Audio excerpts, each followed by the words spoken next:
తమిళనాట విజయ్ గెలవగానే వైసీపీ పండగ చేసుకోవడం చూస్తూ ఉంటే ఊళ్ళో పెళ్లికి కుక్కలాడావిడ చేసినట్లు నాకైతే అనిపిస్తూ ఉంది. రోజా ఏమో స్టాలిన్కు సపోర్ట్గా ఎన్నికల క్యాంపెయినింగ్ చేసింది. మరి డిఎంకే డమాల్మని ఓడిపోయింది. ఇక విజయ్ ఫిల్మ్ స్టార్గా రాజకీయాల్లోకి వచ్చి తొలి మ్యాచ్లోనే సెంచరీ కొట్టాడు.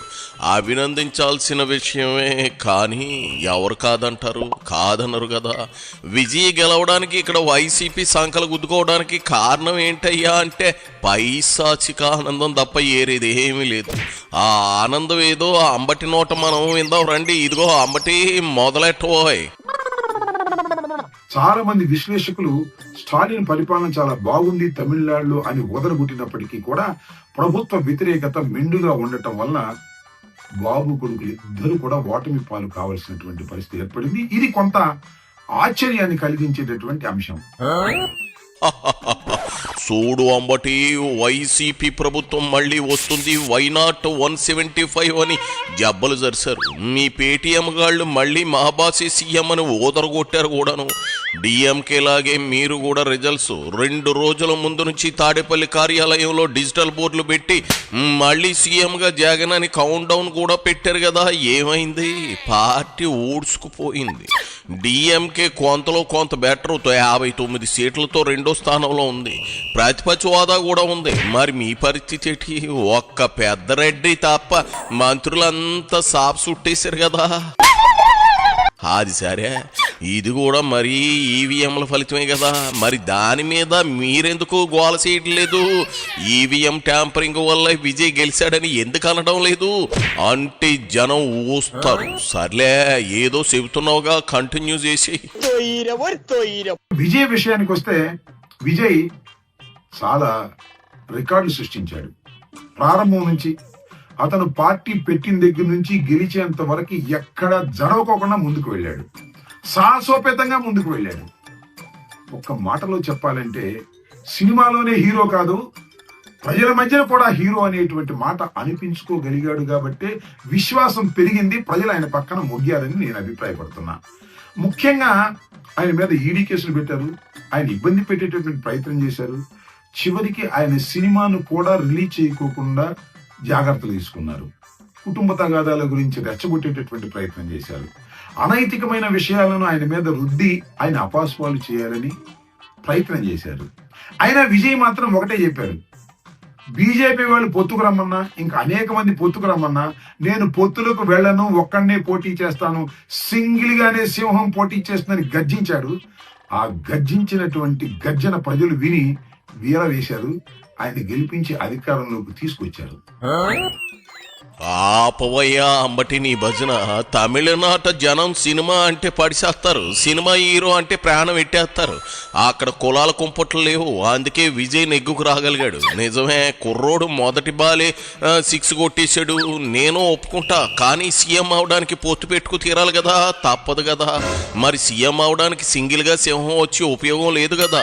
ఏమంటావు అంబటి? అంచేత ఒక్కో చోట ఒక్కోలా ఉంటారు జనం, అందరినీ ఒక గారిని కట్టేయకూడదు. అర్థమైందా రాజా? ఇది చాలా మందికి గుణపాఠం కూడా కావాల్సినటువంటి అవసరం ఉంది.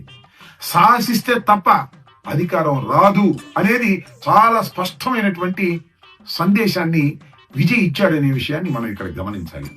చాలా మంది రాజకీయ పార్టీలు పెట్టారు, ఈవెన్ తమిళనాడులో కూడా రాజకీయ పార్టీలు పెట్టారు. ఈయనకన్నా పెద్ద స్టార్లు అనుకునే వాళ్ళు కూడా పెట్టారు. కానీ ప్రజల మధ్యన నెగ్గలేకపోయారు. కొంతమంది వెనక్కే వెళ్ళిపోవాల్సిన పరిస్థితి ఏర్పడింది. అంతేకాదు పక్క రాష్ట్రాల్లో కూడా అనేక మంది సినిమా స్టార్స్ రాజకీయ పార్టీలు పెట్టారు. కాలగర్భంలో కలిసిపోయే విధంగా చేశారు. ఒక్క నందమూరి తారక రామారావు గారు మాత్రం ఇదే పద్ధతుల్లో సాహసంగా ముందుకు వెళ్ళాడు. ఏత బోత నేను చెప్పదలుచుకున్నది ఏమిటంటే, రాజకీయాల్లోకి వచ్చిన వాడు ఎంతో కొంత మొండితనం లేకపోతే కుదరదు అని తేల్చేశాడు విజయ్ కూడా. అనేకమైనటువంటి ఇబ్బందులు పెట్టారు, అనేకమైన ఆశలు చూపారు. ఎవరితోనూ కలవకోకుండా మొండిగా పోరాటం చేసి విజయ డంకా మోగించాడు. అందువల్ల సాహసం సాయరా డింబక అని ఒక సినిమాలో ఎస్వి రంగారావు అంటాడు. అదేవిధంగా సాహసం చెయ్యందే రాజకీయాల్లో ముందుకు వెళ్ళలేమనే విషయాన్ని గమనించాలని ఈ సందర్భంగా నేను చెప్పదలుచుకున్నా. ఏడిచావు. ఇప్పుడు నువ్వు రెచ్చగొట్టేలా మాట్లాడింది ఎందుకో ఎవరిని ఉద్దేశించో అందరికీ తెలుసులే. సుకన్య వదన సాహసం చేయరా డింబక అంటే సాహసంగా ఫోన్లో మసాజుల గురించి సుకన్యతో మాట్లాడడం అనుకున్నావా? రాజకీయంలో ఇలా ఉండేలా ఇలాగే ఉండాలి అనే రూల్ ఏమి ఉండదు. ఇదిగో మరి అంత సాహసి వైఎస్ఆర్ ఎందుకు పొత్తు పెట్టుకున్నాడు? సాహసం ఏమైంది అప్పుడు? ఇవన్నీ సొల్లి కబుర్లు. 2019లో పవన్తో పొత్తు కోసం విజయసాయిరెడ్డి ఆయన ఇంటి చుట్టూ తిరిగినప్పుడు జగన్ సాహసం ఏమైందో కూడా చెప్పాలిగా అంబటి. కొన్నిసార్లు సాహసాలు విఫలం అవచ్చు, కానీ ఆ విఫలం కూడా పునాదులు పడతాయి బలంగా గెలుపు కోసం అనేది చరిత్రలో చాలా విషయాలను మనం గమనిస్తాం. ఏది ఏమైనా ఎన్ని చేసినా విజయ్ గురించి పదే పదే చెప్పుకోవాలి మనం. విజయ్ ఘాటుగా చాలా చురుకుగా ప్రజల మధ్యకు వెళ్ళగలిగాడు. అనేక విధాల ఇబ్బందులను కూడా ఎదుర్కొని ధైర్య సాహసాలతో ముందుకు వెళ్ళబట్టే ముఖ్యంగా యువకులు ఆయన్ని ఆదరించారు, ఓట్లు గుద్దారు, అధికారంలోకి తీసుకొచ్చారు. ఇక్కడ ఒక విషయాన్ని మనం చర్చించాలి. చర్చించడం అంటే కంటే చాలా మంది అంటున్నారు, పోలుస్తున్నారు. సినిమా యాక్టర్ని పోల్చడం అనేది చాలా సహజం. ఎన్టీ రామారావుతో పోలుస్తారు, విజయ్తో పోలుస్తారు. ఇవాళ పవన్ కళ్యాణ్ గారిని చాలా మంది పోల్చి చూస్తున్నారు. నేను పవన్ కళ్యాణ్ గారి గురించి మాట్లాడకూడదు అనుకున్నాను, కానీ ఈ సందర్భంలో మాట్లాడక తప్పదు. అది డొంక తిరుగుడు అంతా ఎందుకో ఎప్పుడు బయట పెట్టావు. నువ్వు పవన్ కళ్యాణ్ రెచ్చగొట్టి జన సైనికులను రెచ్చగొట్టి 2029లో విడివిడిగా పోటీ చేసేలాగా చేసి పిల్లి కొట్టుకుంటే కోతి లాభపడినట్లు మీరు అదే జగన్ లాభపడేలా చేయాలని చూస్తున్నారు. కానీ అక్కడ పవన్ రాజకీయం ఆల్రెడీ నేర్చుకున్నాడు. పవన్ రాటు తేలేడు. ఇలాంటి వాడికి ఇక అసలు భయపడ్డాంబటే పాడడో వేస్ట్. నువ్వు ఎంత గింజుకున్నా. పవన్ కళ్యాణ్ గారి గురించి నేను మాట్లాడినప్పుడు జన సైనికులు లేకపోతే నా కాపు సోదరులు కించిత్ బాధపడిన ఉన్న వాస్తవాన్ని చెప్పవలసినటువంటి బాధ్యత నాకున్నదనే ఉద్దేశంతో 2-3 మాటలు మాత్రం చెప్పదలుచుకున్నాను. విజయలాగా సాహసం చేస్తే ఆ రోజున చిరంజీవి గారు, ఈ రోజున పవన్ కళ్యాణ్ గారు ఈ రాష్ట్రానికి ముఖ్యమంత్రులు ఏదో ఒక దశలో అయి ఉండేవారు అనేది విశ్లేషకుల అభిప్రాయం. కాపులు చిరకాల కోరిక, ఒక కాంక్ష. ఈ రాష్ట్రానికి అనేక మంది మంత్రులు ముఖ్యమంత్రులు చేశారు, మనం కూడా ముఖ్యమంత్రి చెయ్యాలి అని కాపుల ఆశలను అడియాశలు చేసేటటువంటి కార్యక్రమంలోనే పవన్ కళ్యాణ్ గారు నిమగ్నమైపోయి ఉన్నారు. నేను చెప్పదలుచుకున్నది ఏమిటంటే, సాహసం చేయలేని వాళ్ళు, ధైర్యంగా ముందుకు వెళ్ళలేని వారు రాజకీయాల్లో నెగ్గుకు రాలేరు. నువ్వు నీ సొల్లు కౌర్లును యావడ రాజకీయం వాడిది, యావడ లెక్కలు వాడివి.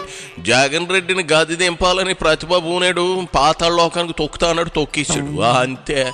ఏనాడు తాను సీఎం అవ్వాలని, తాను ఏదో పదవులను అనుభవించాలని పవన్ అనుకోలేదు, అనుకోడు కూడాను. రాక్షస పాలన అంతా ముందించాలని చూశాడు, రాష్ట్రానికి మంచి చేస్తున్నాడు, అది చాలు. నువ్వెంత సూతి చెప్పినా పవన్ ఇలాంటి బౌబవార్పు లేక చేయడు. పాపం అలసిపోయేవులే గాని ఇక బయలుదేరు. నెత్తి మీద ఆవుదంతో మర్దన చేయించుకో సుకన్యతో. పో పెద్ద శాప వచ్చేవులే గాని అలవయ్యా.